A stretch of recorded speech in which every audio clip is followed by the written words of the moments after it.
I'm trying to find the best possible words to announce our next speaker, but only thing that comes to my mind is driving force behind Serbian product community. And you all know her. And she's also founder of ProductWise, and she's finally joining the stage on the conference. So it took her 5 years only. Anna Pegan is a product leader, mentor, coach, and founder who helps startups and teams across the region navigate product chaos with clarity. If you've ever been part of one of her workshop, talks, or mentoring sessions, you know how much value she brings. Her talk will be jumping in a pivot. So sometimes pivots are small, but sometimes the entire product, user, and domain need to change. How do you know when it's time to let go and jump? Anna's talk will walk us through the science, the decisions, and the reality of big pivots, rooted in the real product experience. Please welcome on stage, finally, 5 years, we were waiting for this, Anna Pegan.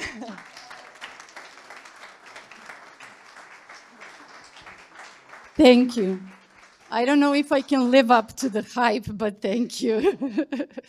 Okay, so I'm just gonna jump in and ask everybody here, let me see how this works. Yeah. How many of you, show of hands, know what a product pivot is? Okay, not bad, not great, by the way, but not bad. But I'll tell you, don't worry. So product pivot is a change of your product direction, right? You're changing who is using your product, what the product is, or how it's used, or many other aspects of that. It's really a strategic shift. So it's not like a small change, let's just take a step left or right. It's really a huge change, strategic change, that actually comes from what you've learned from the market, from the users, or from just business performance, right? It's really all about adjusting the product to find the best fit between what you're building and what your customers need. That's kind of just a general explanation. So pivot as such is a sort of controversial term, let's say. So I'm gonna ask all of you, who here thinks that pivot is a positive thing? Okay, who thinks that it's a negative thing? Okay, nobody. That's surprising, to be honest. Yeah. So according to research, 70% of successful startups have at least one pivot, maybe sometimes two. What that brings them is more money to grow, to scale, to just enhance their business. Can you overdo it? Yeah, sure. If you do it more than 3 times, it's highly likely that you will experience failure because of lost time, of lost money, lost focus, right? So it's not all great, but it can be great. So it really depends what type of decisions you're making and when is this change going to happen, when are you going to actually implement it. As Dragana said, I'm a founder of ProductWise, but what she didn't say is what I do within ProductWise. I actually help product teams build products that matter, make successful business out of that, work better together collaboratively, and transform into product organizations. And as such, I was actually part of a startup last year that needed some help around their product. They were building learning management system. So what is a learning management system? It's a learning platform where companies can host their training materials for internal use, right? And within that space, we actually, what we developed was a basic LMS. But nonetheless, it's a SaaS platform. They've been developing it for around a year with one team. They had some success. They had 5 SME customers, 1 enterprise customer, and they had around 60% of their revenue covered, which is okay, right? But given the burn rate, they actually had a runway of only 10 months. So that's kind of where I came in. What can we do to make a shift and to really impact the revenue and create that change that is needed for the business to be sustainable? So, a pivot. How do you decide when a pivot needs to happen, right? There are some triggers. Of course, there's the data that you can take a look at. There's feedback that you can gather, so different type of insights. Or there are just revenue trends that show that the current product approach is really not performing that great. So how do we actually recognize this, right? So customers, they don't stick around. So you see a very low retention. Or maybe the revenue is not growing even though we're investing in marketing. So what's happening there, right? Or users are using our product in unexpected ways. Or it's sales. Sales cycles are long, expensive, maybe not worth it. Or competitors are just outpacing us. They're faster, better, bigger, whatever. In this particular case, we had a lack of increase in revenue, even though marketing was happening. Something is off. And the other thing is, yeah, competitors were definitely outpacing us. So what do we do? Kind of my thinking, my personal approach to this problem. Not saying that it's great, not saying that it's the only one, but it's kind of my thought process around this. I was thinking, what is there that we can actually do or change that could impact the revenue for the business? Thinking from the low effort, quick gain to kind of higher effort, maybe bigger gain. So I started with, let's throw money at the problem, right? What happens if we just give more money to the sales and marketing?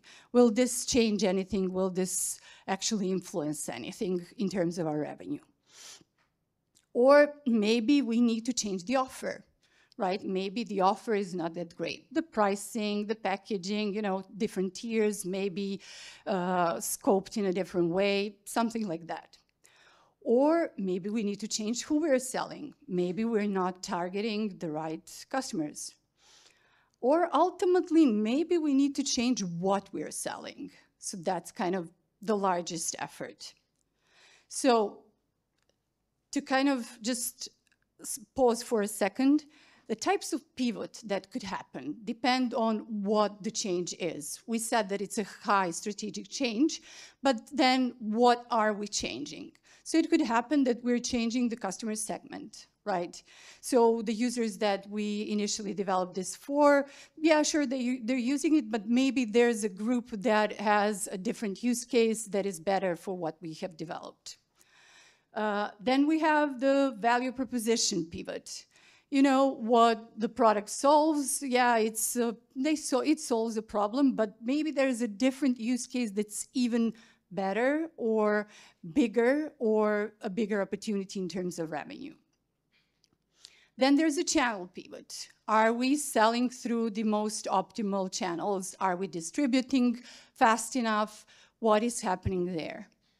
Or it's a technology pivot. Yeah, sure, we're using tech, it's solid, but maybe it's not really applied in a right way. Maybe we need to zoom in. There are products where the people are buying it just for one particular feature. So in that case, you actually want to extract that feature and create a product on its own. So zoom in and make that your whole product. Everything else is actually cost for you and nothing else. Or maybe it's zoom out. So we are covering something, but not enough for the customers that we have. So where do we go from here? We actually started with the initial parts that I was kind of thinking about. Fast maybe solves our problem. Let's see. So I started looking into the landscape of the existing LMS. And what I saw actually shocked me because the space was just overcrowded. It was just invisible that there is anything available anywhere free that we can position ourselves that makes any sense, right? And you can see that there are overlaps between the different solutions. So it's really, can we survive here? I took a closer look into the companies themselves. So more than 75% of the companies existed longer than 10 years. So it's not just about the money, it's also about the time. So you can throw as much money as you want at this, but it won't go faster. It takes time to develop and grow this type of platform. And not only that, we had the basic LMS. So in terms of basic LMS, we only covered 30% of the features needed for the enterprise segment, right? So very low. We are lacking. We are no way competitive. There is no product market fit here. So what do? There are two options. We either go in a specific niche and find a group that is underserved, and we try to sell it there, or we find something that is so specific that none of the other companies thought about it, and we try to sell it with that in mind and kind of make that our core functionality of the product. So if you kind of look at this landscape, well, the statistics really doesn't work in our favor in terms of that specific product. How likely is it that we're going to find something specific that companies that exist over 10 years haven't found it, right? So what do? Maybe think about niche, right? So change who we're selling to. We needed to find the alternatives, or rather, we needed to become an alternative. So we had a bunch of features, functionalities that were very well done. They were fully developed, so there's no lacking. But maybe we needed to just use them in a different way, find a different group of people that will be using it. So what do we do here, right? Well, to start my thinking around that, I took a look at the customers that we did have at that time. So we had small, medium, 5 customers, and we had 1 enterprise customer.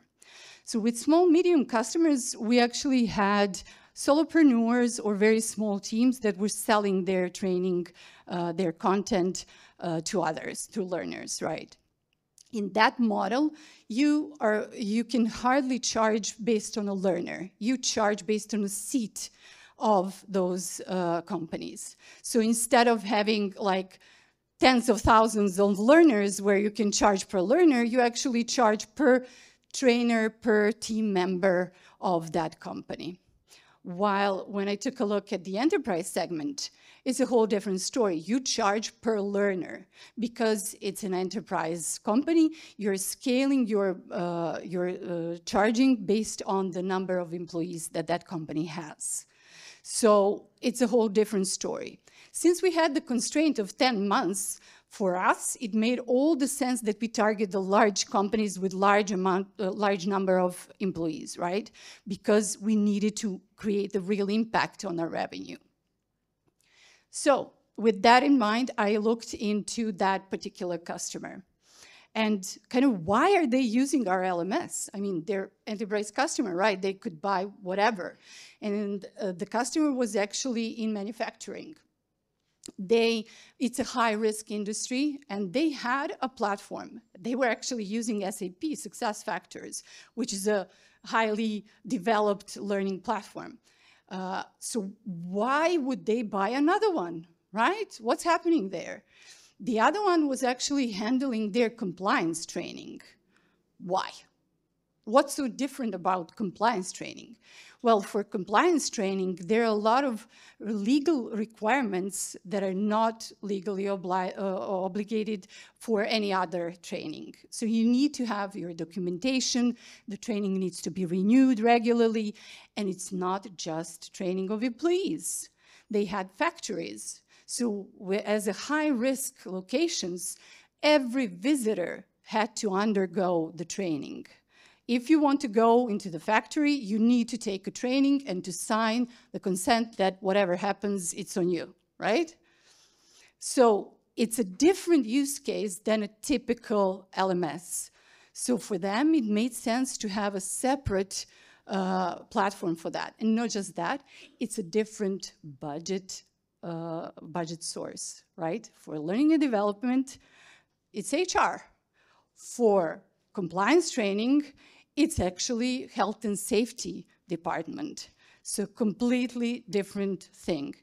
So that got me thinking, what are we doing in learning and development? I mean, why are we actually trying to fit in here when we could go here? And it was a shocking thing to see, especially side by side, if you can compare how overcrowded this space is versus the compliance training, which is very scarce. And there is an overlap. Let's not get ahead of ourselves, right? There's an overlap. There are learning management systems that support compliance, but there's not a lot of them. There are companies that are compliance only, but are not that great in training and learning part. So when I started thinking about the innovation gap, it kind of became clear to me at some point. The learning management systems were here. They were great in learning experience. So UX, mobile, the engagement of learners, they were great at it. Not so great in the compliance in depth, right? But for those that are in compliance, they are not that great with the user experience and everything else. So that creates an opening. That creates an innovation gap. It allows us to actually position ourselves as a high learning experience, high compliance platform. And when you take a look at the companies that are here, there are not only 9 here. I found some others, but still nowhere near the number for LMS. 63% of companies are over 10 years. And the percentage is high because of these LMSs that are the same as in the previous segment. But we have 71% of features already covered for that segment, as compared to the previous one where we only had 30. Whole different story. So, of course, I had an assumption, right? And what do you do when you have an assumption? You do a validation. So we did a very typical validation, a version of fake door, not a real fake door. We didn't create the homepage, but we did do cold messaging on LinkedIn. We set up to have 15 interviews with the people from high-risk industries because they need this the most. We targeted straight HSE managers, so health and safety managers, and we wanted to see how they're handling not just the training, but how they're handling actually the documentation around training and everything else that is legally required. And what we found was really, you know that moment when you don't know whether to laugh or cry? This was one of those. They were using Excel. And I'm talking about companies with thousands of employees, not hundreds, thousands of employees, tens of different locations, and tools that you cannot imagine. But for this particular topic, they were using Excel. So you have 3 people every morning going into the same Excel file, filtering out through thousands of employees and tens of locations for those that have recently to renew their training, their medical exam, their safety equipment, and so on and so on. And that's their daily job. There was no automation of any kind, not even in Excel itself, but they did this manually every day. And then you start to think, why? Kind of, what's happening there? It's not that they don't have money, they have money, oh yeah. So why? they are not aware of any solutions that can actually help them with this. It's not that they don't exist. We know they do. I actually found 9 of the local solutions for this as well, but they're just not visible to them.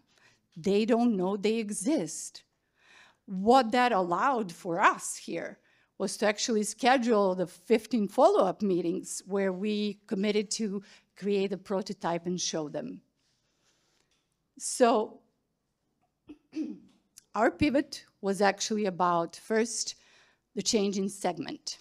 So instead of serving the HR for learning and development, and of course all the employees, we actually needed to start thinking about health and safety and all the employees. But not just that, we also wanted to zoom out and expand what we already had. So we already had learning. We needed to expand with health and safety. So that led us to the 4th step, which is changing what we are offering. So we needed to make another decision about this pivot. That was, again, a very difficult, large decision. So we could use the platform that we have and expand it with the features that are needed to support the health and safety. So expand what we have, or we could keep what we have and maybe create a separate platform that does the part for the health and safety, but keep them integrated, right? This is the estimate of our team, but keep in mind that we had a constraint of only 10 months. So for the first solution was never developed with in mind of changing a whole structure and going into a completely different direction. Yeah, it could be expanded, but within the learning and development.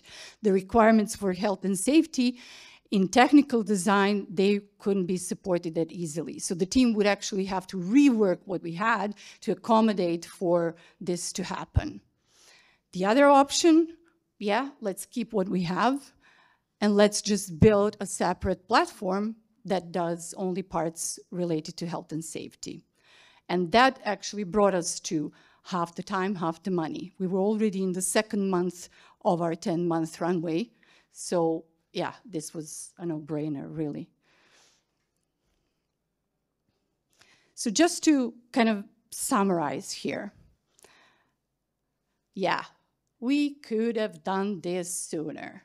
It didn't have to wait. It didn't have to wait until we developed the whole platform. We didn't have to wait until the problem arose with the revenue. It could have been done sooner.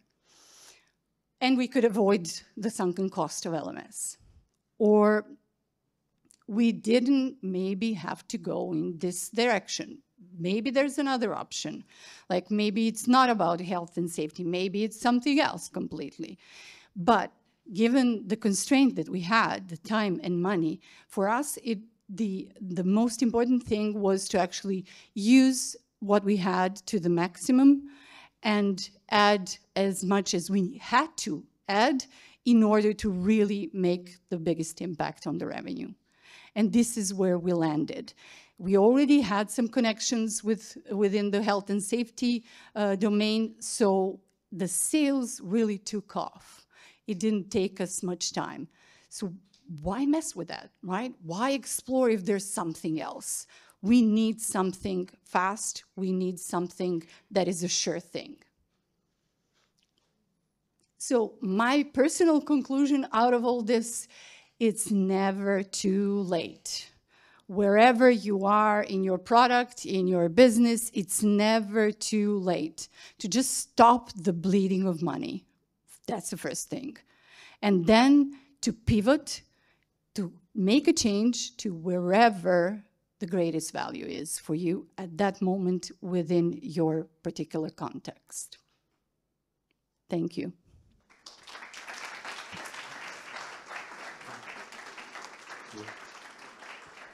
Do I have time for questions? Yeah, okay. Okay, one question. Questions? Mm-hmm.